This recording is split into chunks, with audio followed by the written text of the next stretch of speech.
Welcome to the Experimental Honesty Podcast. I'm Brian Curtis. Today I'm speaking with Judi Ketteler.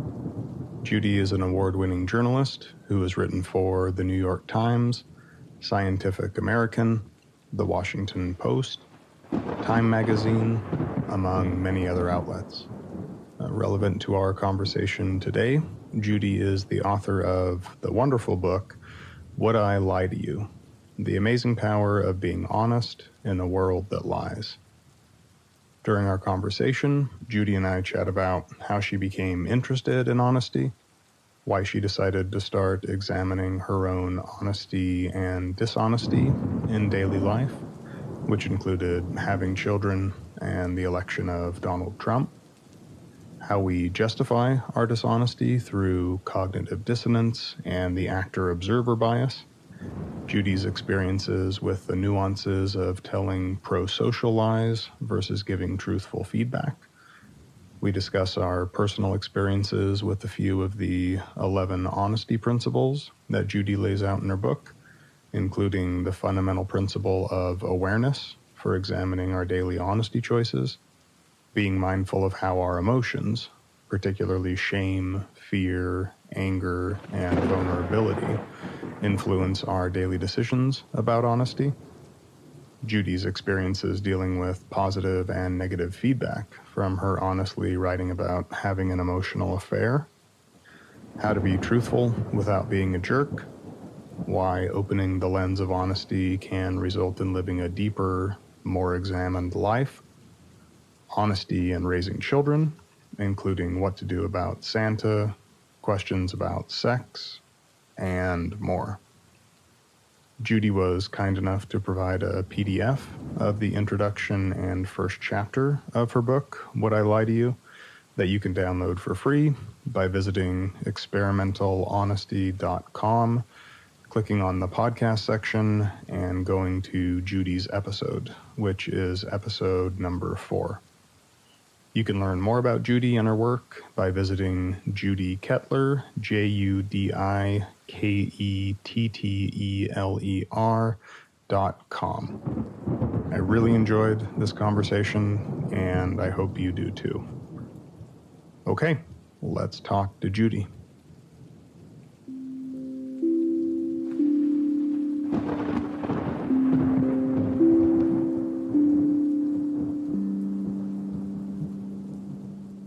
I'm here with Judi Ketteler. So, Judy, thanks so much for taking the time to speak with me today. Yeah, thanks for inviting me on. I'm excited to talk about my favorite topic, What's your favorite topic? honesty, for some weird reason. Yeah. So you're a writer, you're an author of books, and as you describe yourself, as I've seen you, you're a storyteller, right? I try to be. And so you try to be. We're going to get this out of the way up front, which is I absolutely loved reading, your wonderful book. This came out in 2020, but it's called Would I Lie to You? The Amazing Power of Being Honest in a World That Lies. Yes.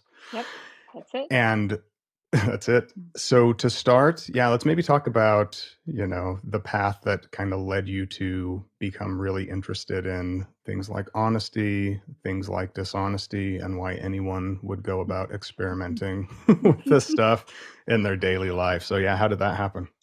Well, I think that I've been, kind of on this self-improvement journey, which happens in middle age, I think.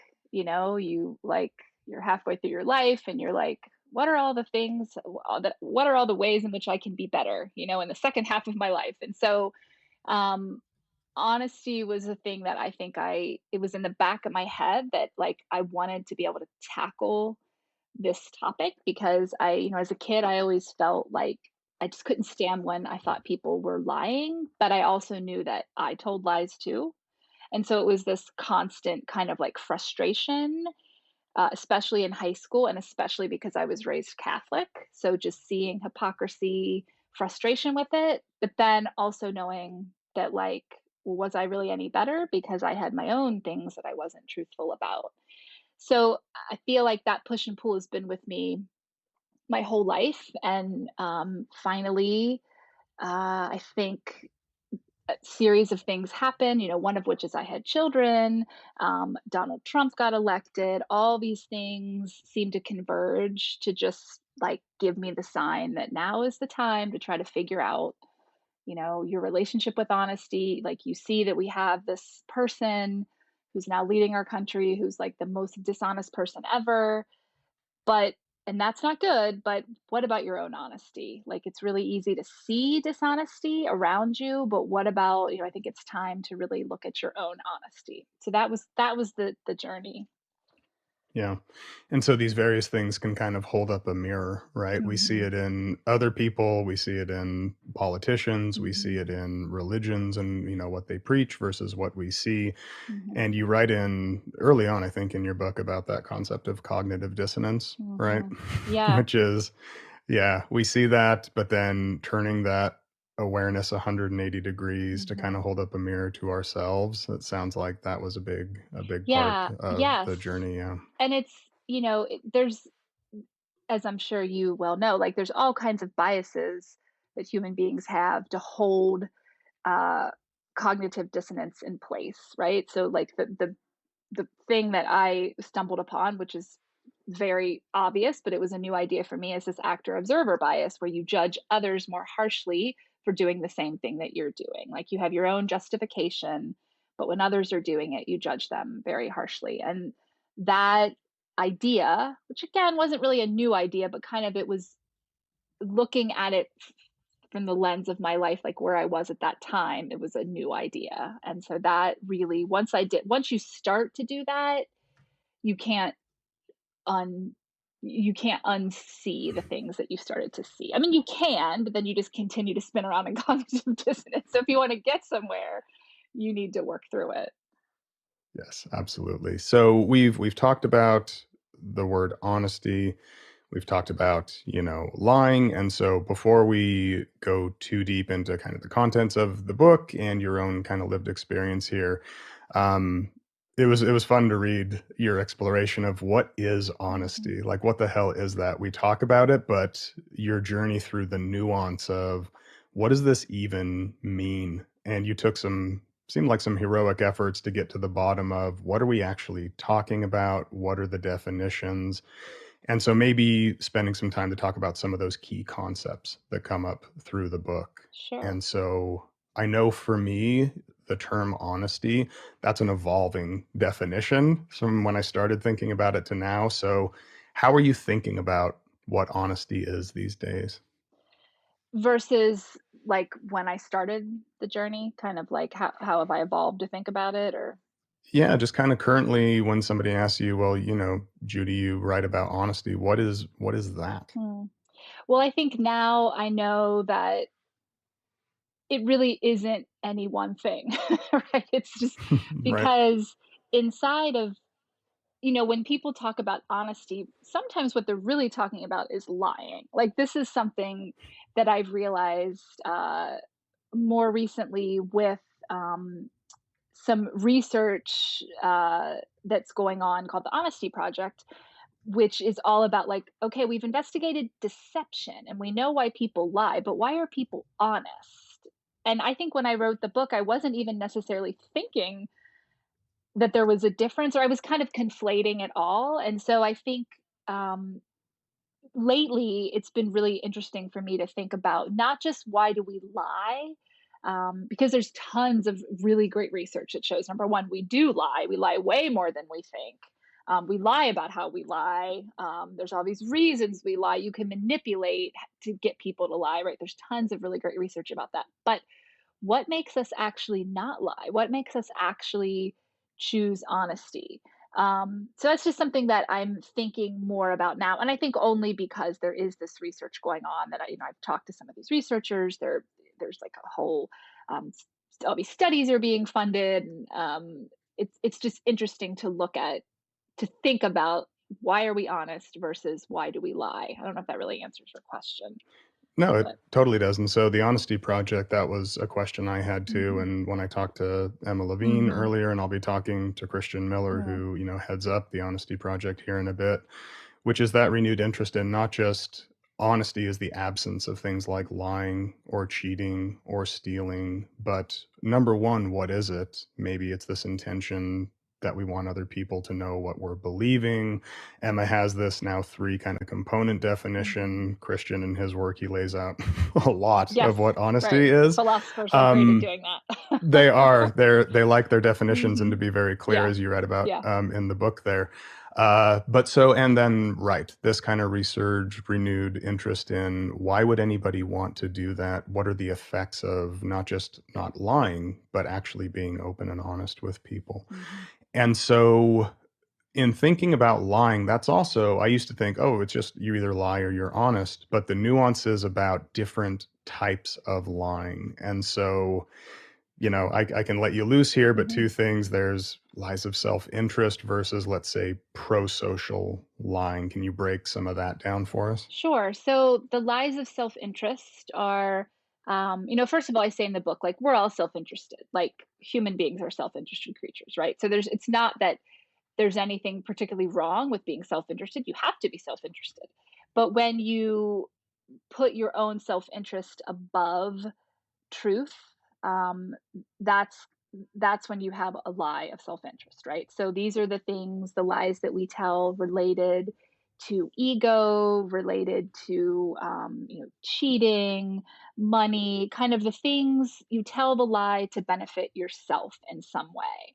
And sometimes it's not always clear exactly how it's benefiting you. I mean, there's obvious things where you want to get this job and so you lie on your resume, like it's an obvious lie. But other lies of self-interest, especially when ego is involved, it's kind of, you may not even be clear why you're telling the lie, right? So by contrast, or I don't know if it's contrast as much as it is kind of a continuum, there's prosocial lies, which is lies we tell for the benefit of someone else. And this was I mean, the term was a new idea for me because I had just thought of it as white lies, right? But people who Hmm. study pro-social lying are like, don't call it white lies because number one, it trivializes it, right? And it's also not really accurate because you can tell white lies for your own benefit, right? You want to get out of something, um, because you just don't want to deal with it, and so you tell a white lie. Well, that's not really a pro-social lie. You're telling it because it's still benefiting you, right? So Yeah. pro-social lies are told for the benefit of someone else. And the example that I give in the book, is I was of a pro-social lie that I told. Like the first time I really realized how it worked because I was paying Hmm. attention. I was swimming laps at the Y, and when you swim laps, if you have to share a lane, you always want to make sure that, like, if you're going to get into someone's lane, you make sure they know you're sharing the lane. Like, you can't ever assume they see you because you can't see anything when you're swimming. Goggles, and it's loud, right? And that's the etiquette. And it also is posted, right, in the swimming place. Make sure the person's aware if you're joining their lane. So I was swimming, and I almost ran into this man, and it scared the crap out of me. He just got in the lane without letting me know. And so, after I was done swimming, saw him and I was like, sir, you really, that's really dangerous. You got to I'm happy to share a lane, but you always have to let someone know you're getting in their lane. And he was so mortified. Like I could just tell he was so embarrassed and so whatever. And so without even thinking, I just said, "Oh, but I did the same thing when I first started swimming. Don't worry about it." Which I didn't, cuz Hmm. obviously, like I wouldn't. But I just didn't want him to feel so bad, right? I just Yeah. wanted to, like, take that embarrassment away from him, and really there wasn't any consequence. I mean, I guess you could look at it like it's a story you have to keep track of. I mean, that's kind of the argument against pro-social lying is, well, now you have to keep track of a story you've told. But in this instance, I was like, well, really, what's the story to keep track of, right? So that's kind of just a classic example of why of a type of lie you tell when really you're just trying to make the other person feel better. Um, Yeah. the problem is that sometimes it doesn't always work, right? Sometimes we tell these pro-social lies. We think it's for the benefit of the other person, but in reality, they could have benefited from knowing the truth, even though the truth was hurtful. So that's where I'm kind of like, I could talk about this forever, as I'm sure you can tell. Mhm. Like, Mhm. but that's kind of where the prosocial lies get tricky because sometimes it really is a one and done. You're telling it for the benefit of someone else. It's a positive exchange. You move on with your day. Other times, you've actually started something where in the end, it's not going to wind up benefiting the other person. This when you said, you could talk Right. about this forever, this is the center of my interest, which are because white lying was something I just assumed we all did, and it was Sam Harris's book titled Lying that the neuroscientist, he just focuses on that concept of, is it ever ethical to lie, Mhm, right? He doesn't take Immanuel Kant's side about mhm. it's always Right. unethical. It's like, no, but he kind of puts it on the same level as violence. Like if you're going to hit somebody, well, it's probably appropriate that you can lie. But that awareness of white lies was huge for me, and then Mhm, I just saw it everywhere. And then mhm, when I came across Emma Levine's research on, prosocial lying, I thought, what the hell is that? I had never heard of that. mhm, But then I noticed myself doing it, and just like your example, you don't want that individual, that elderly gentleman, to feel bad, and so you just said without even thinking. mhm, That's what came up. mhm, But the problem is, what if it doesn't work? And importantly, what you said is, could they have benefited from a truth that would have been, in hindsight, very useful? mhm, And so the dichotomy for me is a pro-social lie versus what I call a useful truthful, which is something we believe to be true, it's factual, but if we were to do it again, or if we have time to think ahead to these conversations, is there a way we can say what is truthful in a way that would kind of hit that sweet spot as well? But we don't have to either keep track of things mhm. or. So I'm just curious, in your own life, if you had to do that over again, have you thought through what could have been a truth that you would have told that would have maybe served a similar function? Yeah, so it's interesting because when I talked with Lizzie Post, who runs the Emily Post Institute now. Hmm. She was like, first of all, she was just so fun to talk to. And she's like, oh my gosh, I totally get it. That's a cute story. But she's like, really? There, you could have actually, you wouldn't have had to have resort to a lie, right? Because the Emily Post Institute, their thing is like, you sidestep, right? You don't say something untrue. You build the relationship in a positive way. Like you say something that is true. So her example is like if someone says, "Oh, I got this new coat or this new purse or this new necklace. Isn't it just the best thing ever?" And you think it's hideous. Instead Hmm. of saying, "No, it's hideous," or "Yes, I love it," you say something like, "Oh, I love it when I get something new and I fall in love with it." Like you say something true. Um, Hmm. Now this you could also think of that as paltering a little bit, which is like saying Hmm. something true for the purpose of deception. I mean, there's a little bit of a fine line between what's a sidestep and what's a palter. Um, I probably wouldn't change it though. I probably wouldn't change that interaction with that older gentleman. Now, what came up shortly after that, I can't exactly remember the timeline. I feel like it was within a few weeks, is I had this exchange with an editor of mine who I was really having problems with because he was just kind of an asshole, honestly, in the way he edited Hmm. things. Like, just really, he was a good editor in terms of like catching things that needed to be caught, but his comments were just really biting and nobody liked him. Nobody wanted to work with him. And he caught me off guard at this conference and said something like, "Is it true that no one wants to work with me because they think I'm a jerk?" It's just like I didn't know what to say. I mean, I don't those weren't his exact words. I think I have what his exact words I think I are in the book. I just can't remember, but it was something like that. Hmm. And I, like, just kinda squirmed out of it and said, "Oh, not really," and I just, like, changed the topic and because I just was so uncomfortable, I didn't wanna confront it. But then immediately I not immediately, within a few hours, I think I realized, like, "Well, wait a minute, that would have been an opportunity actually to have a conversation with him that maybe could help him," because he was actually asking, right, for Right. feedback. Right. So I went back to him, like texted him and asked to meet, and we wound up having this really good conversation. And the thing that actually got it started is that I told him, I'm trying to work on my honesty. I'm trying to be more honest in my conversations with people. So I'm going to tell you, it's really hard for me to do this, but I'm going to tell you this because I think it'll be helpful. Like, you're a jerk in your editing. Like, you really are, like, when you say this, and this, that's hurtful, that's whatever. And it wound up being this great conversation that I think it was helpful for him. I know it was helpful for him, but we never would have gotten there had I just, like, squirmed out of it and been like, "No, you're great," and then, like, talk behind his back and never worked with him again, you know? Right. So it's kind of like, what will best serve both people in the situation. But to see what best serves you in the situation, you have to, like, get over that feeling of just being uncomfortable. That's the hard part for me, Yes. because I don't want to be uncomfortable. Like, who wants to be uncomfortable, right?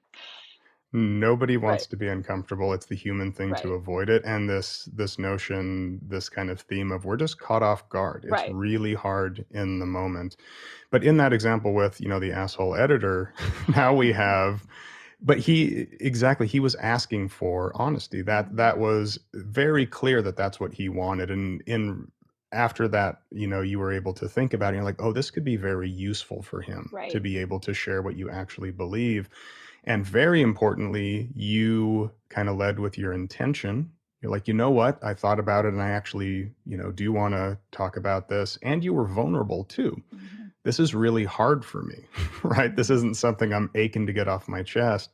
And then it sounds like a really useful deepening kind of conversation in that relationship. Has your relationship with that editor, continued or changed, It or did you notice a shift? Well, it really just I wound up shortly after that, like, not working for that agency anymore, and so I haven't encountered him again, but I did email him to ask him if Mm, he would be okay if I shared this anecdote, and he was fine with it. So, I mean, like, because I can't remember his exact words, but he said something like that was really helpful for me. Like, it really made me be more aware of how I come off to people, and he thanked me for it. So I wouldn't rule out that I'll encounter him again at some point, because healthcare content writing is kind of a small world. So I very well mm, may encounter him again, um, which would be fine.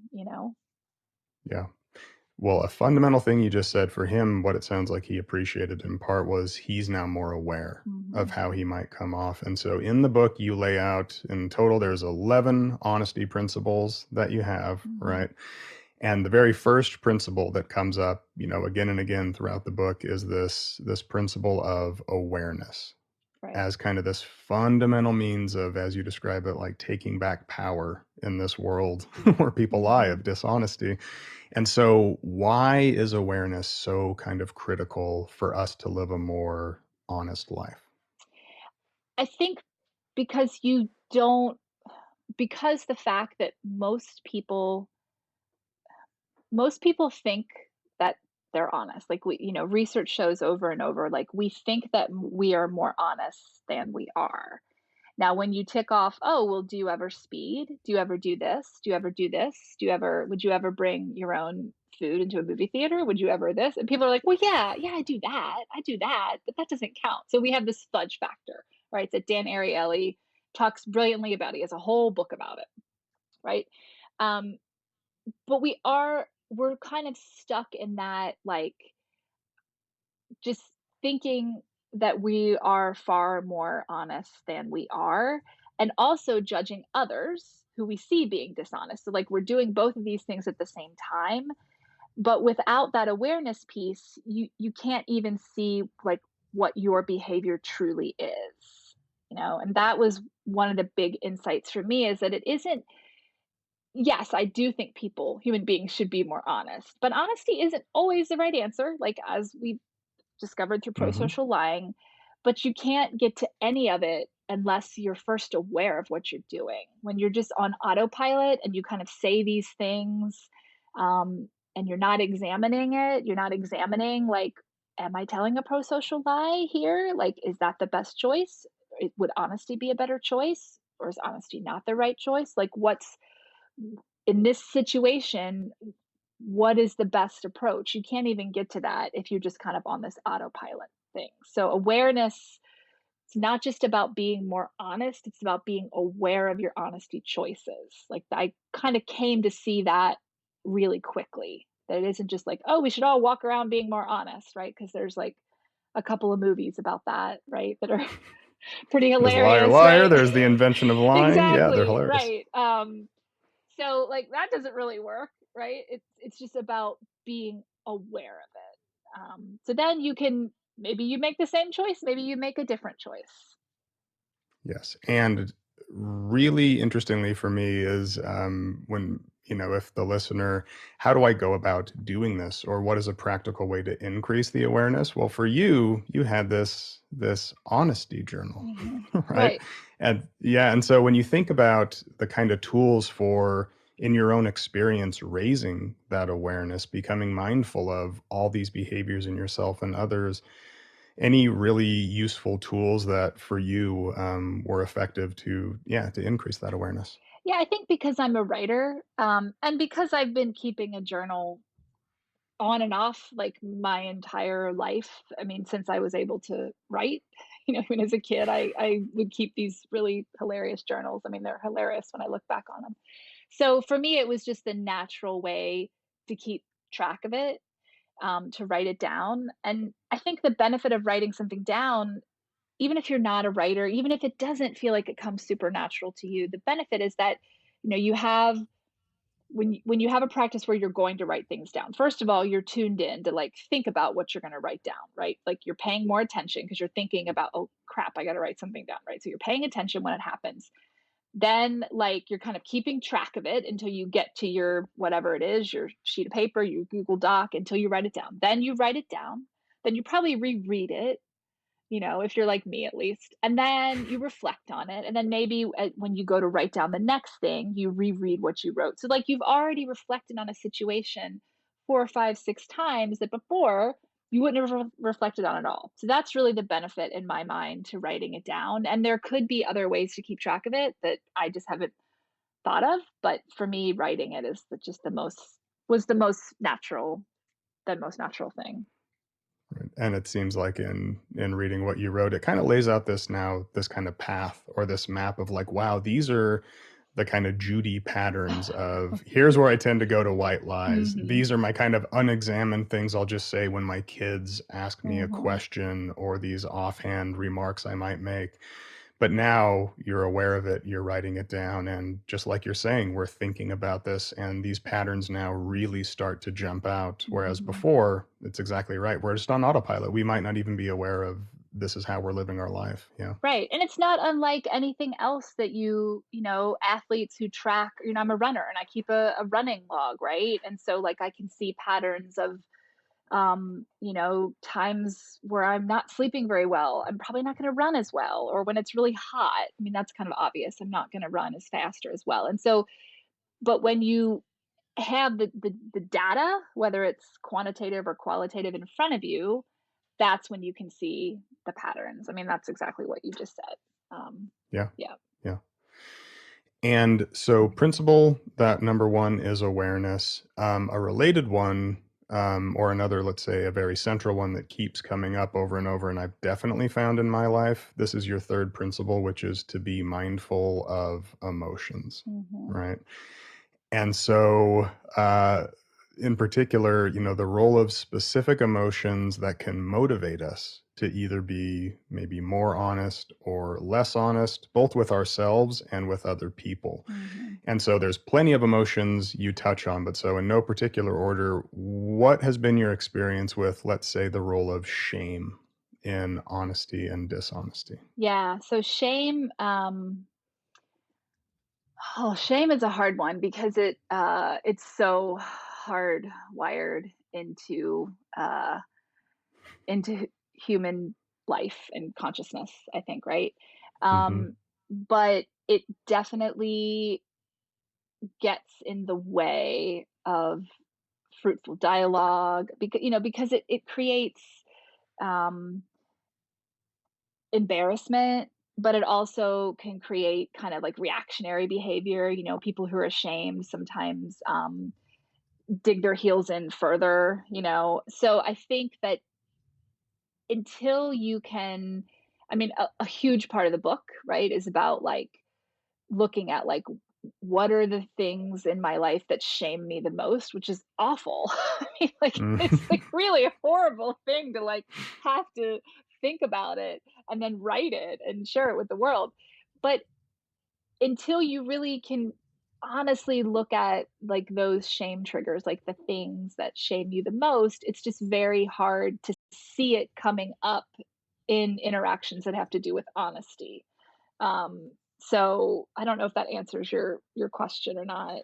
It's like No, such a huge topic, yeah. so I'm like trying to take a little way into it, but Yeah, and so it absolutely does, and it raises there's these other things that are very related, things like fear, mhm, things like vulnerability, things like a fear of judging or being judged by other people or judging ourselves. And so, yeah, this notion of a shame trigger, mhm, right? And really identifying it's almost the foundational thing. Like, what is it, maybe the root that's underlying a lot of these behaviors? And I had to reflect on mhm. my own. I didn't have to, I just did Yeah. naturally. I was like, oh, I kind of knew it, but there's something about putting my finger on, oh, a lot of the thing is I'm really trying to avoid a fear that I don't know what I'm talking about. Mhm.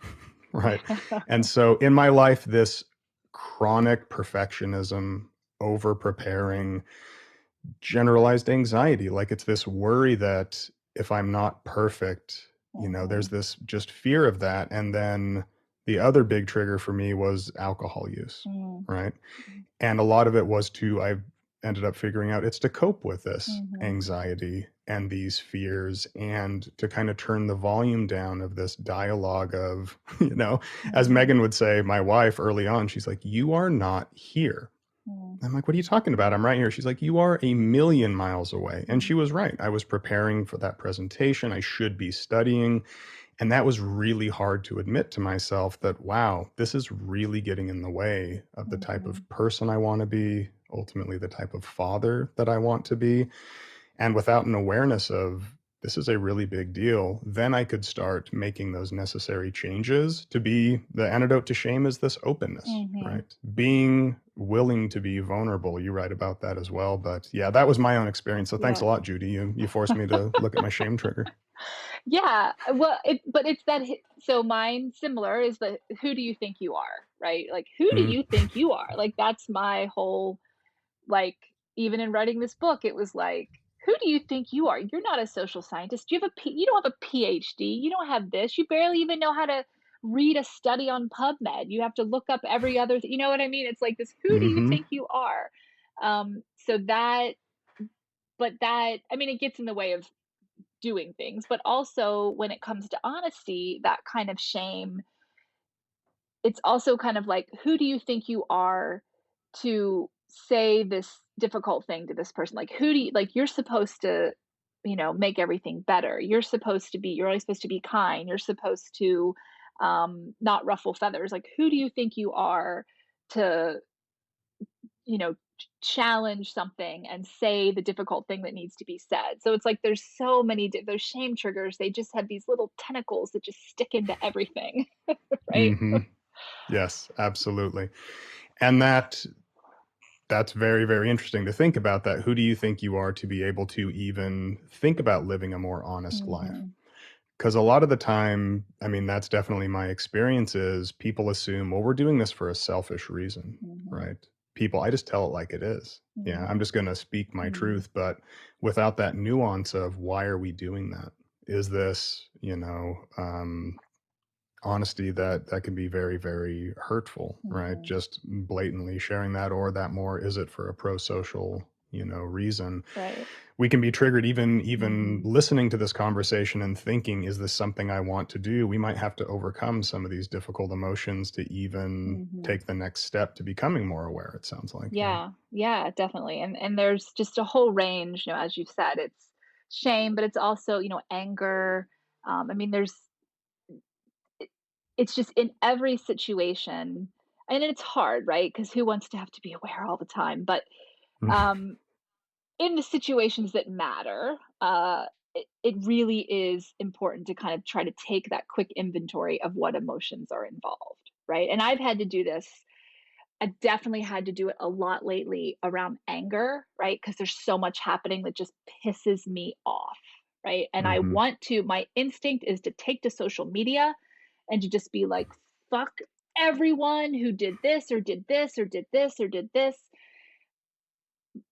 But that's not really productive, right? So it's like taking Mm. that moment of like, wait a minute, what emotions are here and how is it clouding how I'm seeing the situation, and also like my role in it. Again, the actor observer bias. Like I see all these terrible things happening, but what am I doing? Like let me reflect again on my behavior.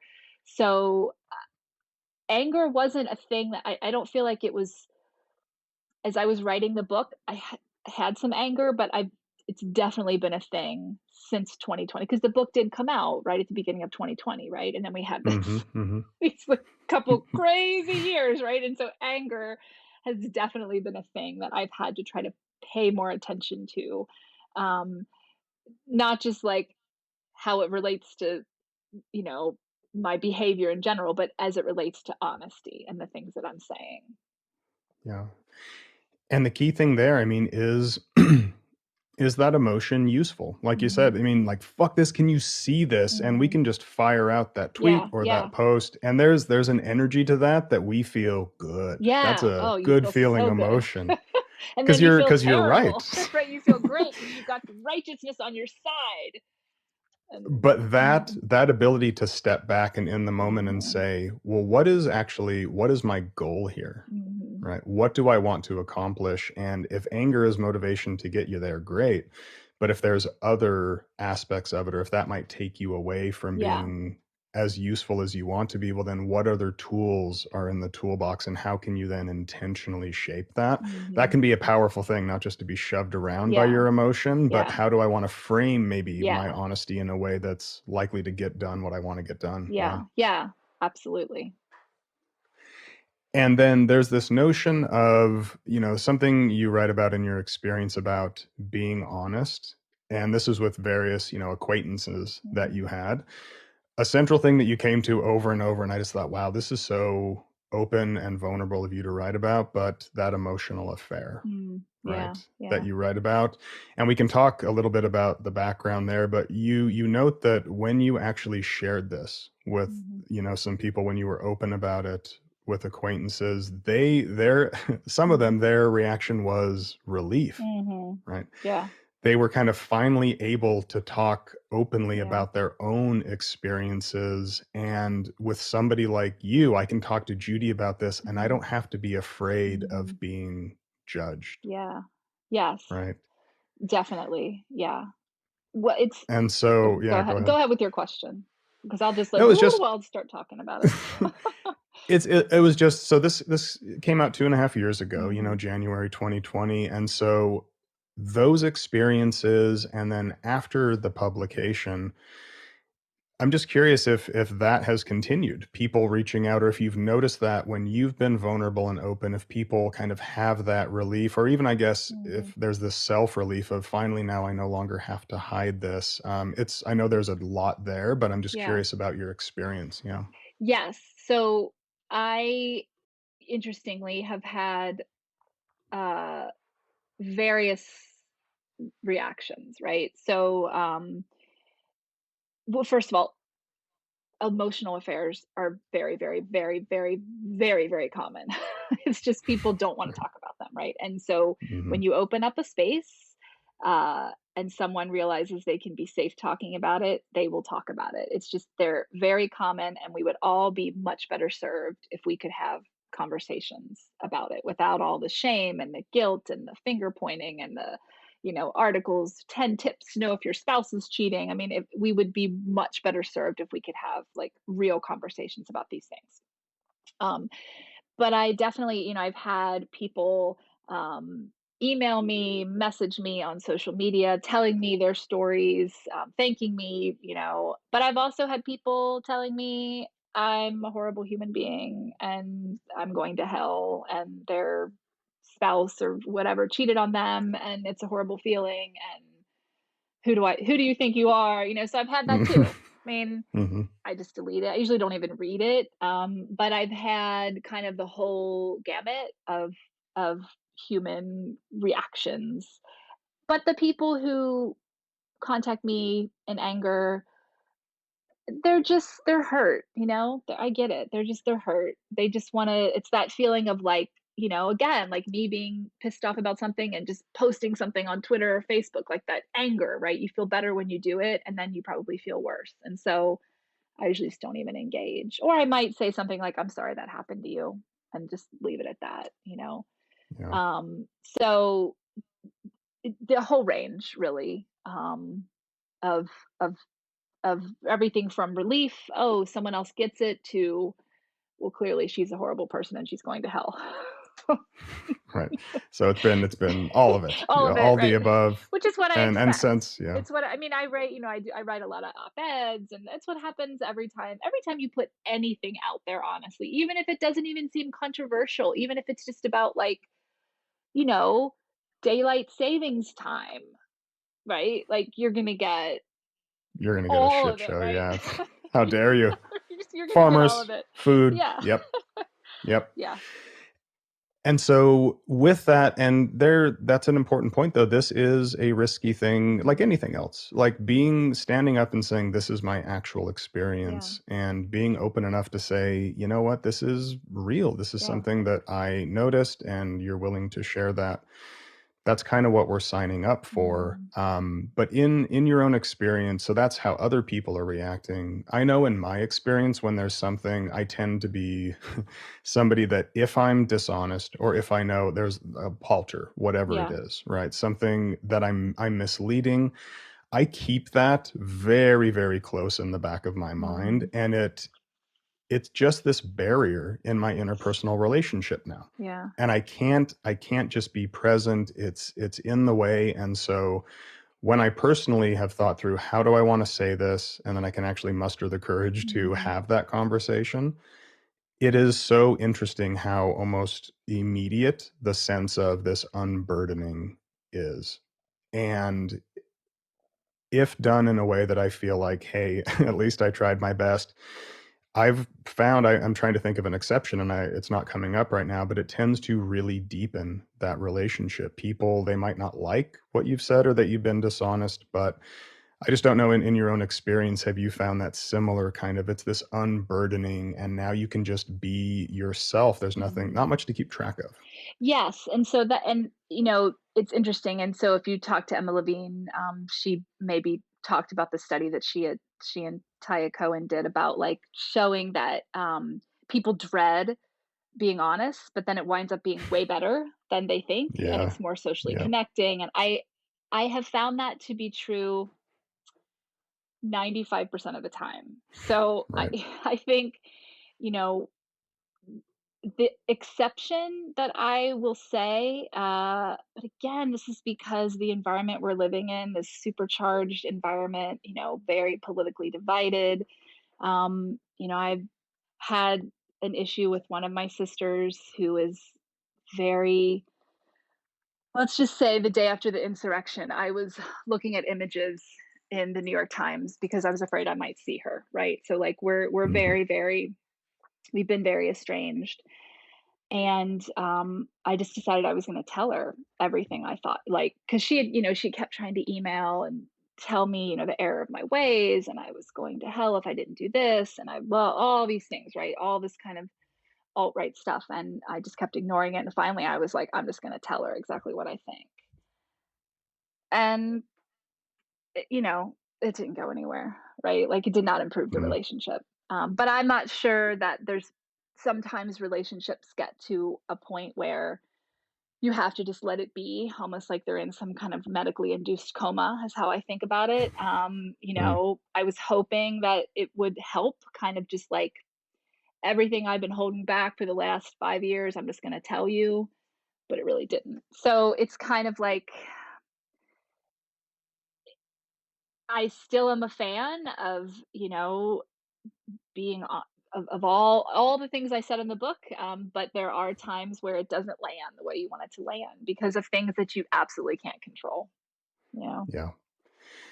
And in these relationships, again, this is your sister. Mhm. And so people we care about, people we love, and these can be charged topics. This is Mhm. Yeah. politics. You're going to hell. This is Yeah. religion. You got 2 principles out of your 11. In terms of the complexities about being skillful here, when this is a relationship with somebody you love. So principle 6, Mhm. Mhm. saying what you mean, but not being a jerk. Mhm. Right, That's one right. of them. And then principle 9, when you love someone, honesty is about sharing Yeah. with a loving purpose, Right, right? right. And so it can be with your sister, or just other experiences. How has that framework, in terms of guiding your Mhm. conversations or your experience with that, if you really care about somebody, Yeah. that notion of honesty being about sharing something with a loving Yeah. purpose. Can you talk a bit about that? Yeah, and I still do, even with the exchange with my sister, I wasn't telling her, like, I wasn't cursing at her and, being a jerk. I was just more like, it was more kind of that principle number 9 of like, there's a loving purpose here. I'm worried about you. I'm this. I'm going to tell you everything I'm thinking and whatever, but it was because like I'm scared for you. I'm hurt by what you're saying, but more than that, I'm scared for you. So yeah, I mean, I do still think it kind of goes back to, that idea of like the loving purpose. Kind of goes back again. I mean, because it's all related, right? It goes back again to that Hmm. idea of like, you have to be aware first to know, like, is this a loving purpose? And I think that, definitely inside of, uh, family relationships that comes up, certainly inside of, romantic relationships, because, we have there's this push and pull of like, you want to just maybe unburden something to your spouse, something you've done, which we're kind of told like that's what you should always be honest, always be honest, always be honest.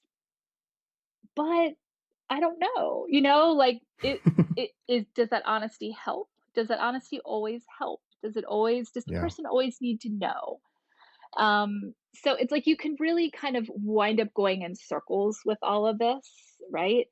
Um, and so it's it's really, for me, it's just about trying to engage in the best way I can with the like making your good faith effort, right? I think if Hmm. I was gonna revise anything or add a principle or whatever, it would kind of be like an asterisk that was like, just make a good faith effort. Like you're just not Okay. always gonna get it right. But try. Like it's just try to engage. Don't just write it off. Don't just think honesty doesn't matter. Don't just think, don't just go back to the like, honesty is the best policy. Honesty that like don't just go back to any of the aphorisms. Like just keep trying. Yes. So that would be like if I was gonna change anything or add something, that's what it would be. I feel like I talked around that a lot because I don't think it's so. I mean, complicated. it is, but the whole thing about not being a jerk and having a loving purpose, you tied it back, it does Mhm. require Mhm. an awareness. But really importantly, when it's, well, we're going to make a good faith effort. And if we have these notions of honesty is the best policy, or we have everybody lies and Mhm. I don't want to be taken advantage of, these things, I think they're attractive because they're very simple and very clear. Yep. Well, if it's just, I like Immanuel Kant and I'm just not going to lie, I tell it like it is, that's very, very clear. Mhm. But what it misses is all the nuance of the question being, right? Right. Why am I saying this thing? Mhm. And if it is coming from, well, I really care about you, or I'm concerned about you, or I would really like you to know this, that's your intention. Mhm. That's that kind of purpose. But if we're not aware of that and we have this policy and it's just whatever comes up, Yep. that's my truth, man. Mhm. That's what I'm saying, that you can have clarity there, but what you're missing is all of the nuance about, why are you saying this? Is it useful? And even if it is now the right time? Mhm. How am I saying it? Like, it can almost get dizzying the Yeah. more we get into this, how complex it is. Yeah. But from my point of view, that's also what makes this so fascinating and so incredibly useful, is there's a seeming infinite amount of ways we can talk about this and relate to other people. Mhm. And even if you mess it up once, it's like, well, that's the whole notion of it being an experiment. Like, you ran that, you got Yep. some info. The good faith effort you're talking about is, how can we do that next time? Or if Yeah. some other elderly person cuts you off in a swimming pool, how might you deal with Right, that? Or right. the asshole editor. And as long as you're aware and you're learning from it, how can that not completely benefit and dramatically shift your life and the people that you love? Yeah. Yeah, yeah. I mean, it's the nuance, it's and Hmm. you're right. People like simple messages, right? We see that all the time, even when they're wrong, even when they're terrible messages. People like simple messages. And there's not a simple message. I mean, I guess the simplest message to the book is like, "Hey, be aware of how honest you're being." Like, that's the most simple way. If someone was like, "What's the main message of your book?" It would be like, "Be aware of your honesty choices." Right? But inside of that is just like there's no simple. It's all nuance. I love nuance. I love the space of nuance. Hmm. And I love to kind of explore an idea and then think, what if I'm completely wrong and I should totally look at this the other way? And then what's between that? Like, I get off on all that. I love that as a Hmm. writer, as a person who likes to think about things. That's kind of hard to sell to the public, though. Like, that's Right. because it's not simple. And but the really, and I think I'm exactly on the same, page with you, Judy, is that awareness. Once you have it, it's kind of like I've seen something and I can't unsee Mhm. that. But for me, it's not the moralistic thing to say, now don't do that or now do this. It's just do whatever you would like with it. But that's the kind of horse I'm riding Mhm. too, which is once you can start seeing this in your life, well, then it's really up to you what you want to Yeah. do. And by the way, honesty really may not be the best policy. It really might not be, but how interesting the nuance of your relationship with whoever that person Mhm. is, right? Yeah. This is a decision you get to make, but what awareness does is that shift from being on autopilot to now being able to be proactive and Yeah. intentional. Well, now this is kind of a new door. This is a new vista of, Yeah. exploration you can do. But really that's my thing too, is do what you would like with it. That's up to you, but see what happens. Yeah. If you're interested, change it. If not, don't. But you're now being very proactive about these relationships and the different Mhm. options that are available. Yeah. Yeah, and you see it, once you start that, like, writing this book, right, after I wrote it and published it, I still continued to, look at other areas of my life, right? So shortly after, the book came out, I don't quite remember the timing, but I just started thinking about how I drank a glass of wine every day, right? And Hmm. how I was talking about it, like, "Mommy's wine time." I mean, just, like, saying, like, ridiculous, right? And, like, it was this joke of, like, "Is it wine time yet? Is it whatever?" And, like, it was 1 glass of wine, right? Every day, 1 glass. I would only drink 1 glass. But, like, suddenly I was like, "Why am I doing this?" Like, why Hmm. am I talking about it the way I'm doing? Why am I like, how did this become a habit? Um, and so I actually wind up writing a New York Times piece about like this whole idea of like, you don't have to have a drinking problem to like realize that maybe some things you're doing are a problem, right? So I was like, I'm just gonna Mm. stop. I'm just gonna stop having this glass of wine every day. I mean, I'll still have one on weekends or whatever.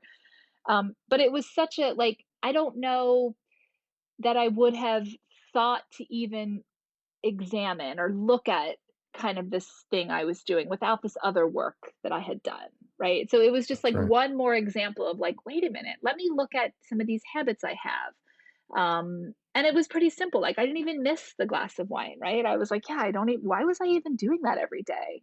Not to mention that like alcoholism is super on the rise for women, and there's this whole weird culture of women and wine. And so like once you start to see that, you can't not see it. And so it was just kind of one more area in my life to just apply the lens of honesty. And I could have been like, well, you know what? Yeah, I am having a glass of wine a day, but I think I'm going to keep doing it. Like I could have made a different decision to your point, right? But it was Hmm. just kind of like once you have this filter opened up to your behavior, you just keep you just keep looking at it, right? I mean, you can close it if you Hmm. want. but it's more interesting to leave it open. It's harder Yeah. maybe, because you have to engage with things, but, um, I think it's better. This is, you know, this is living an examined life. Mhm. Right, Like, things right, come right. up, you're examining it, and you're Mhm. curious about it, Yeah, and it could be just fine, but yeah, mommy's wine time, yeah, something about that hit you in mhm, a way, you're like, "Okay, well, you're yeah. thinking about it," and this is self-honesty now, Right, right? right. Am I being the version of, is this the Judy that I want to be remembered as, or my Yeah, kids to see mommy's wine time? That might be totally fine. It could be yeah. fun, but like you're saying, something about that didn't rub you the right way. And so now that opened up the door Yeah, to how can I shift that around for yeah, sure. yeah, yeah, right, it's self and that's why, I tackled self-honesty last in the book because it's the hardest, and it's the thing that is ongoing. I mean, the relationships with people, like, that's all still there too, but I feel like the self-honesty is the thing that you can just keep peeling, like, down, down, down, down, down, right? It never Hmm. ends. Yeah. So moving to something that has a lot of nuance to something extremely clear cut, black and white, Mhm. which is, let's talk about honesty and parenting. Oh my goodness. Totally, totally simple. Right. When I read your book though, I was smiling. I love that you wrote about it. So being a parent, right? My wife Megan, we have four young Mhm. children, age 7, 5, 3, and 1. Um, this is just a constant, and talk Mhm. about that. If you don't have that awareness, I just notice responses Mhm. happening, and I would like to think I'm aware and in tune with this, but if I Mhm. don't keep myself in check, it can be really hard. And you talk a lot about taking these questions very seriously Mhm. and taking your time. But so no particular order, wherever you want to start. You talk about Santa Claus, Mhm. you talk about sex, you Mhm. talk about religion, Mhm. otherworldly beliefs. A lot there. In terms of your importance, your Mhm. experiences with honesty as a parent, what's the experience Oh been my. like? Well, and it just I keeps know. changing, right? Because when I wrote the book, let's see, my kids are now almost 14 and almost 12. So when I wrote the book,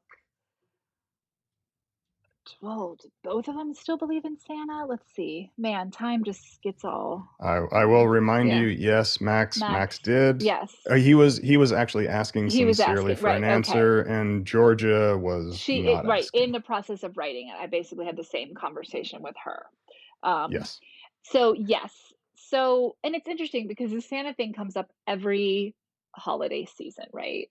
And the thing about it is like again, it's do whatever. I mean, do whatever you want. Just know what it is you're doing. And I think that Mhm. that's like for me, I just fell into this weird autopilot with Santa. Like, and I don't even know why, because it wasn't important to me as a kid. My husband, he never believed. So I don't even know why we were doing it until suddenly I was just spinning this lie. And my son was like, "Are you lying to me?" It was just this moment of like, yeah, I am. I mean, it was weird. And pretty much the same thing happened with my daughter, right? And so it was just it's not so much about, like, are you gonna do Santa? Are you not gonna do Santa? Because it's a cute tradition. It's like I don't really have opinions about it other than pay attention, like, know why you're doing it, right? Know why you're doing it, and if your kid is, like, asking for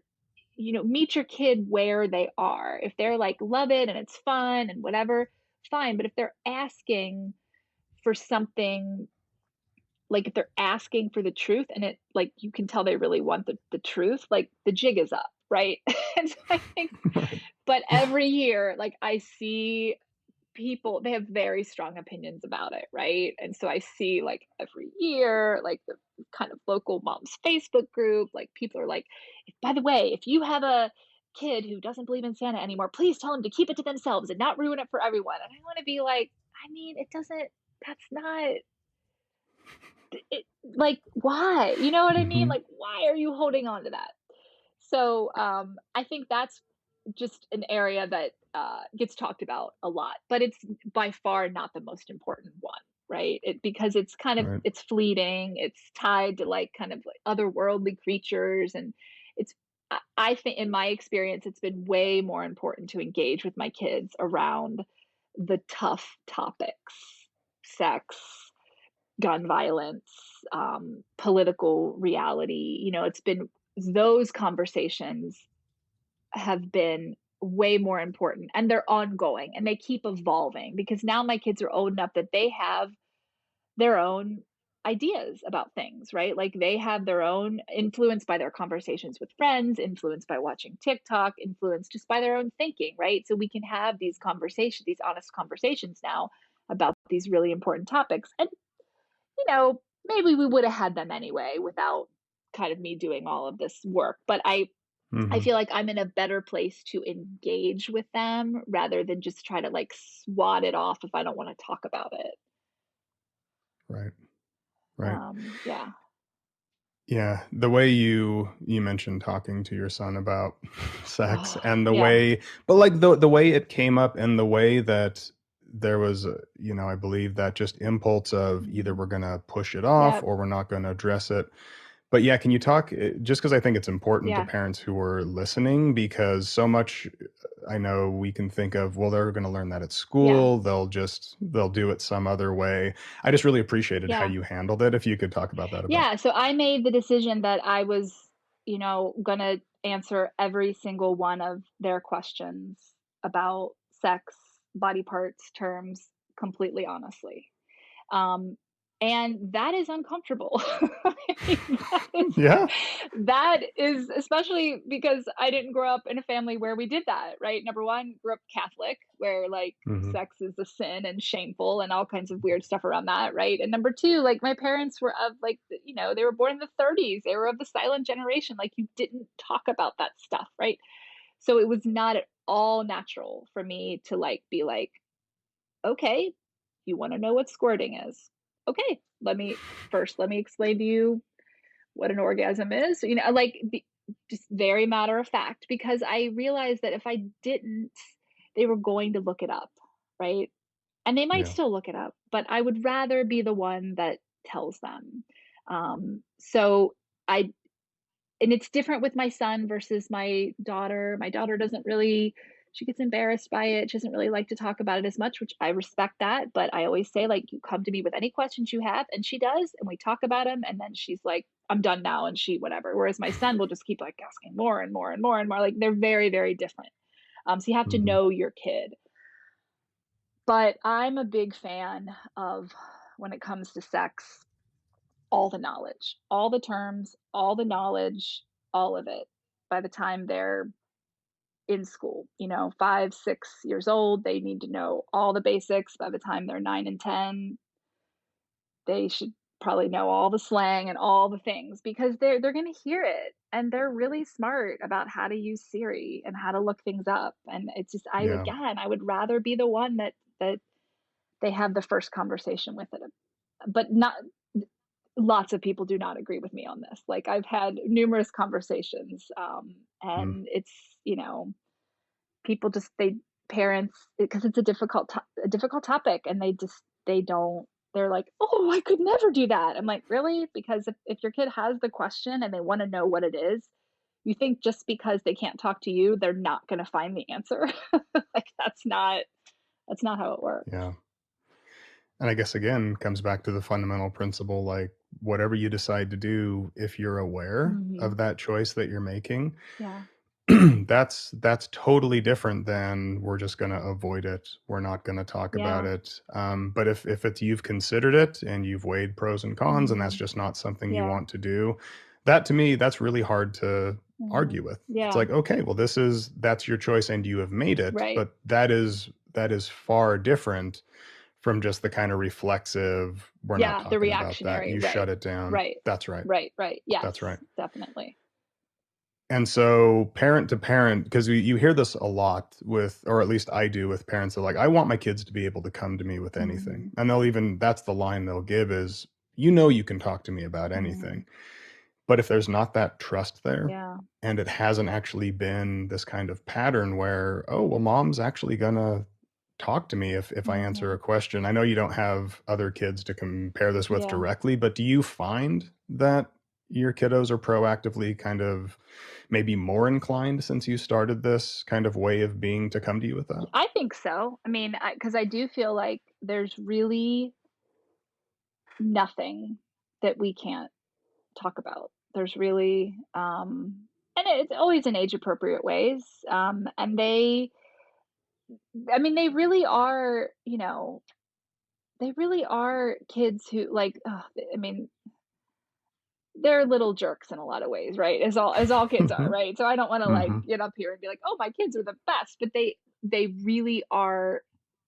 I think because I started focusing and writing about honesty and having conversations about it right at the time that they were at these formative ages, it really is kind of, it feels like it's wired into them now, right? That like they do come to me with this stuff, and it's kind of this idea of not just either not lying when you need to be telling the truth or just kind of shoving stuff under the rug. They really don't do that. Like they're very they're very I don't want to always say open because like I said, my son is different. My daughter's a little different than my son, but they're very much they feel the open dialogue, I guess is what I would say. Like I don't feel like they're hiding things from me. I mean, but again, Hmm. that could all change. I mean, they're 12 and 14. I don't know what's ahead. But I don't Yeah. feel like they're hiding. They're not kids that hide things. They have other things they do, but they don't hide things. And I think that is because we kind of have this policy of like we can talk about whatever. It may not always be great, but we can talk about whatever. Like there's Yeah. nothing you can say that I'm going to be like, I mean, in the moment, I might be like, oh my God, how am I going to answer that? But there's nothing that's going to be like, go to your room. We're not talking about that. Like, that's just never going to happen. And there's just this implicit that's there's not a lot of judgment there, Yeah. right? They're hopefully not going to feel that shame. It might be hard to initiate the conversation, but that comfort of coming to you about that. The interesting thing that I think a lot about is these kind of ripple effects Hmm. that we can't see or predict. But it's been a couple of years since you've written it. You're just living your life. But how is that then going to impact your kiddos as they grow up? That's their experience now. Yeah. You had this religious upbringing. You had, the parents that you had, and we all kind of have these experiences. But moving forward, it's hard to predict the Yeah. effects that even one single conversation can have on somebody's life, which can be, people can get kind of scared Yeah. with, oh my gosh, what's Right. going to happen? But for me, it really underlines like it really matters Yeah. that we be aware and intentional, because these are our memories and these are our lives, and just how interesting and unique and I think powerful to be able to say this was my childhood, that I had these conversations. And Yeah. however that will impact them moving forward, it's we'll see. But Yeah. yeah, it's interesting. I mean, I always say, like, listen, your generation has to fix everything. So, like, my Sorry, job, we messed it up, you fix it. exactly. So, my job is just to like give you all the tools that I think might help in that. And I feel like honesty and truthfulness has got to be part of that because, you know, we're in a weird place right now where like half the people agree about, or half the people don't agree on reality. And like, I'm always like, all right, y'all got to fix this. So, like, Yeah, and I think honesty is definitely going to be, or awareness about honesty and honesty choices is going to be part of that. So yeah, yeah. I'm always like, no pressure, but you got to fix this. Yeah, I couldn't agree more with Yeah. you, absolutely. Yeah. There's no way we're gonna be able, I mean, there's so much you have in the book with the honesty Hmm. principles, all these examples you give, and just the amount of time you put into chatting with the researchers and going into the literature. I just wanna encourage any listener who is interested, please consider getting, Hmm. Judy's excellent book. Read it, or in my experience, I had the pleasure of having you read it to me in the audiobook. So thank you for doing that. But yes, if you're interested, there's much, much more. We've only scratched the surface. But are there kind of big themes, these takeaway messages? You've mentioned kind of a few, Hmm.